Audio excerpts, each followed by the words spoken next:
ಈ ಸಲದ ಆರ್ಥಿಕ ಸಮೀಕ್ಷೆಯಲ್ಲಿ ಬಂದಿರೋದೇನು ರಾಕೆಟ್ ಸೈನ್ಸ್ ಅಲ್ಲ, ಎಲ್ರಿಗೂ ಅರ್ಥ ಆಗುವಂಥದ್ದೇ. ಆದರೆ ಚುನಾವಣೆಗಳನ್ನು ಗೆಲ್ಲುವುದಕ್ಕೆ ಫ್ರೀಬಿ ಘೋಷಣೆಗಳು, ಗ್ಯಾರಂಟಿ ಘೋಷಣೆಗಳು ಅನಿವಾರ್ಯ ಅನ್ನುವ ಸ್ಥಿತಿಗೆ ಬಂದಿದೆಯಾ? ಬೆಕ್ಕಿಗೆ ಗಂಟೆ ಕಟ್ಟುವವರು ಯಾರು ಅನ್ನೋ ಪ್ರಶ್ನೆಗೆ ಉತ್ತರ ಸಿಗ್ತಾ ಇಲ್ವಾ? ಇದೇ ವಿಷಯದ ಬಗ್ಗೆ ಇವತ್ತು ಚರ್ಚೆ ಮಾಡ್ತೀವಿ. ಹಲವು ಜನ ಗಣ್ಯರು ಇರ್ತಾರೆ. ನನ್ನ ಕೊಲೀಗ್ ಪ್ರಶಾಂತ್ ನಾಥು ಇದ್ದಾರೆ. ಪ್ರಶಾಂತ್, ಕಾರ್ಯಕ್ರಮಕ್ಕೆ ಸ್ವಾಗತ. ರವೀಂದ್ರ ರೇಷ್ಮೆ, ಹಿರಿಯ ಪತ್ರಕರ್ತರು ನಮ್ಮ ಜೊತೆಗಿದ್ದಾರೆ. ಕಾರ್ಯಕ್ರಮಕ್ಕೆ ಸ್ವಾಗತ ರವೀಂದ್ರ ರೇಷ್ಮೆ ಅವರೇ. ಬ್ರಿಜೇಶ್ ಕಾಳಪ್ಪ ಅವರು ಕಾಂಗ್ರೆಸ್ನಿಂದ, ಎಂ ಜಿ ಮಹೇಶ್ ಅವರು ಬಿಜೆಪಿಯಿಂದ, ಅಶ್ವಿನ್ ಕುಮಾರ್ ಅವರು JDSನಿಂದ ಇದ್ದಾರೆ. 3 ಜನರು ಕಾರ್ಯಕ್ರಮಕ್ಕೆ ಸ್ವಾಗತ. ಎಸ್ ಪ್ರಶಾಂತ್, ಬೆಕ್ಕಿಗೆ ಗಂಟೆ ಕಟ್ಟುವವರು ಯಾರು? BJPಯವರೇ ಕಾಂಪಿಟೇಷನ್ಗೆ ಬಿದ್ದವರಂಗೆ ಗ್ಯಾರಂಟಿ ಯೋಜನೆಗಳನ್ನು, ಫ್ರೀಬಿಗಳನ್ನು ಘೋಷಣೆ ಮಾಡಿ ಚುನಾವಣೆಗಳ ಮೇಲೆ ಚುನಾವಣೆಗಳನ್ನು ಗೆದ್ಕೊಂಡು ಹೊರಟಿರುವಾಗ ಈ ಆರ್ಥಿಕ ಸಮೀಕ್ಷೆಯನ್ನು ಯಾರು ನೋಡ್ತಾರೆ? ನೋಡಿ, ಭಾರತ ಸರ್ಕಾರದಲ್ಲಿ ಎಕನಾಮಿಕ್ ಸರ್ವೆಯನ್ನು ಪಾರ್ಲಿಮೆಂಟ್ನಲ್ಲಿ ಬಜೆಟ್ನ ಮುನ್ನಾ ದಿನ ಮಂಡಿಸಲಾಗುತ್ತೆ. ಅದು ಸರ್ಕಾರದಿಂದ ತಯಾರಾಗಿರ್ತಕ್ಕಂಥ ಸರ್ವೆ ಇರಲ್ಲ. ಎಕನಾಮಿಕ್ ಅಡ್ವೈಸರ್ಸ್ ಏನದನ್ನು ತಯಾರಿಸ್ತಾರೆ, ಅದು ಇಂಡಿಪೆಂಡೆಂಟ್ ಆಗಿ ಸರ್ಕಾರದ ಒಟ್ಟಾರೆ ಆರ್ಥಿಕ ನೀತಿಗಳೇನಿವೆ ಅವುಗಳು ಕಳೆದ ವರ್ಷ ಏನಿತ್ತು ಅಂತಕ್ಕಂಥದ್ದರ ಒಂದು ಸಮೀಕ್ಷೆ ಮಾಡಲಾಗುತ್ತೆ. ಹೀಗಾಗಿ ಅದು ಭಾರತೀಯ ಜನತಾ ಪಾರ್ಟಿ ತಯಾರಿಸಿದ್ದು, ಯಾರೋ ತಯಾರಿಸಿದ್ದು ಅಂತಕ್ಕಂಥದ್ದಲ್ಲ. ಆರ್ಥಿಕ ತಜ್ಞರು ತಯಾರಿಸಿರ್ತಕ್ಕಂಥ ಎಕನಾಮಿಕ್ ಸರ್ವೆಯಲ್ಲಿ ಹೇಳಿರುವ ಪ್ರಕಾರ ಈ ವರ್ಷ 1,72,000 ಕೋಟಿಯಷ್ಟು ಹಣವನ್ನು ಏನು ಫ್ರೀಬೀಸ್ ಇವೆ ಇದಕ್ಕೋಸ್ಕರ ಸ್ಪೆಂಡ್ ಮಾಡಬೇಕಾಗಿರ್ತಕ್ಕಂಥ ಒಂದು ಅನಿವಾರ್ಯತೆ ಸೃಷ್ಟಿಯಾಗುತ್ತೆ. ಬಟ್ ಇದು ಕಡಿಮೆ ಆಗಲ್ಲ, ವರ್ಷದಿಂದ ವರ್ಷಕ್ಕೆ ಇದು ಜಾಸ್ತಿ ಆಗ್ತಾ ಹೋಗುತ್ತೆ. ಅದರಿಂದ ರಾಜ್ಯಗಳ ಫಿಸ್ಕಲ್ ಡೆಫಿಸಿಟ್ನ ಪ್ರಮಾಣ ಏನು ಕಂಟ್ರೋಲ್ಡ್ ಇತ್ತು, ಕರೋನಾ ಸಂದರ್ಭದಲ್ಲಿ ಸ್ವಲ್ಪ ಏರುಪೇರಾಗಿರುತ್ತೆ.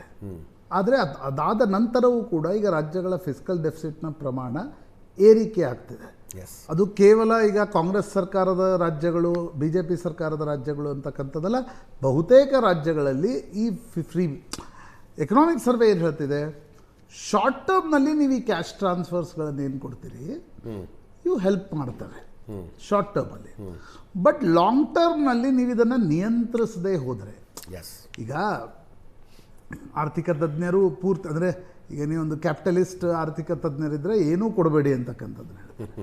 ಬಟ್ ಭಾರತ ಕ್ಯಾಪಿಟಲಿಸ್ಟು ಅಲ್ಲ, ಈ ಕಡೆ ಸೋಷಿಯಲಿಸ್ಟು ಅಲ್ಲ, ನಾವು ಮಧ್ಯಮ ಮಾರ್ಗವನ್ನು ಅನುಸರಿಸಬೇಕಾಗುತ್ತೆ. ಎಕನಾಮಿಕ್ ಸರ್ವೆ ತುಂಬ ಸೈಲೆಂಟಾಗಿ ಹೇಳ್ತಾ ಇರತಕ್ಕಂಥದ್ದೇನು, ಪೂರ್ಲಿ ಡಿಸೈನ್ಡ್ ಇದ್ದರೆ, ಅಲ್ವಾ? Poorly designed in the sense ಹೆಂಗೆ, ಇಲೆಕ್ಷನ್ ಬಂತಪ್ಪ, ಬಿಹಾರದಲ್ಲಿ 10,000 ರೂಪಾಯಿ ಕೊಟ್ಟರು, ಹೌದು. ಮಹಾರಾಷ್ಟ್ರದಲ್ಲಿ 10,000 ನಾವು ಕೊಡ್ತೀವಿ ಅಂತಕ್ಕಂಥದ್ದು ಹೇಳಿದರು. ಗೃಹಲಕ್ಷ್ಮಿಯನ್ನೇ ಹೊಸ ಲಾಡ್ಕಿ ಬಹಿಣ್ ಅಂತ ಹೇಳಿದರು. ಮಧ್ಯಪ್ರದೇಶದಲ್ಲೂ ಕೂಡ ಅದನ್ನು ಹೇಳಿದರು. ಅದು ಹೇಳಿದಾಗ ಈಗ ಬಿಹಾರದಂಥ ರಾಜ್ಯದಲ್ಲಿ ಒಂದು ಕುಟುಂಬದಲ್ಲಿ 2 ಮಹಿಳೆಯರಿದ್ದರು ಅಂತ ಅಂದ್ಕೊಳ್ಳೋಣ. 20,000 ರೂಪಾಯಿ ಹಣ ಒಂದು ಮನೆಗೆ ಹೋಯಿತು. ಬಿಹಾರದಂಥ ಒಂದು ರಾಜ್ಯದಲ್ಲಿ ಅದು ದೊಡ್ಡ ಮಟ್ಟದ ಹಣ, ದೊಡ್ಡ ಮೊತ್ತ. ಹಾಗಾಗಿ ನಿಮಗೆ ಪೊಲಿಟಿಕಲ್ ಆಗಿರ್ತಕ್ಕಂಥ ಲಾಭವೂ ಕೂಡ ಆಯಿತು. ಬಟ್ ಲಾಂಗ್ ಟರ್ಮ್ಗೆ ಅದನ್ನು ನೀವು ಸಸ್ಟೈನ್ ಮಾಡ್ತೀರಿ ಅಂತಾದರೆ ನಿಮ್ಮ ಫಿಸ್ಕಲ್ ಡೆಫಿಸಿಟ್ನ ಪ್ರಮಾಣ ಇರ್ಬೋದು, ನೀವು ಬೇರೆ ಬೇರೆ ರೀತಿಯಾಗಿರ್ತಕ್ಕಂಥ ಹಣಕಾಸು. ಈಗ ನಾವು ಕರ್ನಾಟಕಕ್ಕೆ ಬಂದರೆ ಗ್ಯಾರಂಟಿಗಳಿಂದಾಗಿ ಏನಾಗ್ತಿದೆ ಅಂತಕ್ಕಂಥದ್ದನ್ನು ಪರಿಸ್ಥಿತಿ ತೆಗೆದುಕೊಂಡ್ರೆ ರಾಜ್ಯದ ಬೊಕ್ಕಸದ ಮೇಲೆ ಅದರ ಒತ್ತಡ ಇದೆ. ಇದನ್ನು ಎಲ್ಲರೂ ಒಪ್ಪಲೇಬೇಕಾಗಿರುತ್ತೆ. ಈಗ ಅದು ಕಾಂಗ್ರೆಸ್ ಪಾರ್ಟಿ ಸರ್ಕಾರ ಇದ್ದರೂ, BJPಯ ಸರ್ಕಾರ, ಈಗ ಮಹಾರಾಷ್ಟ್ರದಲ್ಲೂ ಕೂಡ ಬೊಕ್ಕಸದ ಮೇಲೆ ಏನು ಪರಿಣಾಮ ಆಗ್ತಿದೆ ಅಂತಕ್ಕಂಥದ್ದನ್ನು BJP ವಿರುದ್ಧ BJPಯ ಶಾಸಕರೇ ಮಾತಾಡ್ಲಿಕ್ಕೆ ಶುರು ಮಾಡಿದ್ದಾರೆ. ಹೀಗಿರುವಾಗ ಎಕನಾಮಿಕ್ ಸರ್ವೆ ಒಟ್ಟಾರೆ ತಿರುಳು ನನಗನ್ನಿಸ್ತಿರ್ತಕ್ಕಂಥದ್ದು, ನೋಡಿ, ಭಾರತದಂಥ ನಿಮಗೆ ಬಡತನದ ರೇಖೆಗಿಂತ ಕೆಳಗಡೆ ಕೋಟ್ಯಾಂತರ ಜನ ಇರುವ ದೇಶದಲ್ಲಿ ನೀವು ಏನನ್ನೂ ಅವ್ರಿಗೆ ವೆಲ್ಫೇರ್ ಸ್ಕೀಮ್ಸ್ಗಳನ್ನು ವೆಲ್ಫೇರ್ ಸ್ಕೀಮ್ಸ್ಗಳೆಲ್ಲವೂ ಫ್ರೀಬೀಸ್ ಅಲ್ಲ. ಫ್ರೀಬೀಸನ್ನು ನಾವು ಡಿಫೈನ್ ಮಾಡಬೇಕಿದೆ ಅನ್ನೋದನ್ನು ಎಕನಾಮಿಕ್ ಸರ್ವೆ ಹೇಳ್ತಾ ಇದೆ. ಎಕ್ಸಾಕ್ಟ್. ನಿಮ್ಮ ಪೊಲಿಟಿಕಲ್ ಪೈಪೋಟಿಗೋಸ್ಕರ ನೀವು ಕೊಟ್ರಿ, ಅವರು ಕೊಟ್ರಿ. ಮೊದಲು ಆಮ್ ಆದ್ಮಿ ಪಾರ್ಟಿಯವ್ರು ಕೊಟ್ಟರು, ಆಮೇಲೆ ಕಾಂಗ್ರೆಸ್ನವ್ರು ಕೊಟ್ಟರು, ಈಗ BJPಯವರು ಅದನ್ನು ಏನು ರೆಪ್ಲಿಕೇಟ್ ಮಾಡೋದಂದ್ರೆ ಏನದು ಅತಿರೇಕಕ್ಕೆ ಹೋಗಿ ರೆಪ್ಲಿಕೇಟ್ BJP ಮಾಡ್ತಾ ಇದೆ. ಎಕನಾಮಿಕ್ ಸರ್ವೆಯ ಒಟ್ಟಾರೆ ತಿರುಳಿರ್ತಕ್ಕಂಥದ್ದು, ಇದನ್ನು ಇನ್ನಷ್ಟು ಚೆನ್ನಾಗಿ ಡಿಸೈನ್ ಮಾಡಿ. ನಾವೀಗ ಹೇಳ್ತಿದ್ವಿ, ಟ್ಯಾಕ್ಸ್ ಕಟ್ಟೋರಿಗೆ ಯಾಕೆ ನೀವು ಕೊಡ್ತೀರಿ ಅಂತಕ್ಕಂಥದ್ದನ್ನು ಕೇಳಿದಾಗ ಕರ್ನಾಟಕದಲ್ಲೇ ಯಾರೂ ಅದರ ಬಗ್ಗೆ ಚರ್ಚೆ ಮಾಡಲಿಲ್ಲ. ಈಗ ಒಬ್ಬರಾದ್ಮೇಲೆ ಒಬ್ಬರು ಮಂತ್ರಿಗಳು ಹೇಳಲಿಕ್ಕೆ ಶುರು ಮಾಡಿದರು, ಟ್ಯಾಕ್ಸ್ ಕಟ್ಟೋರು ಕೊಡಬಾರದ್ರಿ ಅದನ್ನು ಅಂತ. ಹೌದು. ಸೊ ನನಗನ್ಸುತ್ತೆ ರಾಜಕೀಯ ಪೈಪೋಟಿಗೋಸ್ಕರ ನಿಮ್ಗೆ 24, 25, 20, ಬಹುಶಃ 23ರಿಂದ ತೆಗೆದುಕೊಳ್ಳೋಣ, 23, 24, 25, 26 4 ವರ್ಷಗಳ ಕಾಲ ಈಗ ಹೆಂಗಾಗ್ಬಿಟ್ಟಿದೆ ಅಂದರೆ ಪೊಲಿಟಿಕಲ್ ಪಾರ್ಟಿ 5 ವರ್ಷ ಅವ್ರು ಏನೇ ಮಾತಾಡಲಿ, ಕೊನೆಗೆ 10,000 ಕೊಡ್ತಿರೋ 20,000 ಕೊಡ್ತಿರೋ ಅನ್ನೋದ್ರ ಮೇಲೆ. ಈಗ ನನಗನ್ಸುತ್ತೆ ತಮಿಳ್ನಾಡಿನಲ್ಲಿ ಅದು ಇನ್ನೊಂದು ಹಂತಕ್ಕೆ ಮುಂದೆ ಹೋಗ್ಬೋದೇನೋ, ಅಸ್ಸಾಂನಲ್ಲೂ ಮುಂದೆ ಹೋಗುತ್ತೆ ನನ್ನ ಅನಿಸಿಕೆ ಪ್ರಕಾರ. ಯಾಕಂದರೆ 10,000 ಕೊಡಿ ಅಂತ ಐಡಿಯಾ ಕೊಟ್ಟಿದ್ದೇ ಹೇಮಂತ್ ಬಿಶ್ವ ಶರ್ಮಾ. ತಮ್ಮ ರಾಜ್ಯದಲ್ಲಿ ರೆಪ್ಲಿಕೇಟ್ ಮಾಡದೇ ಇರ್ತಾರ.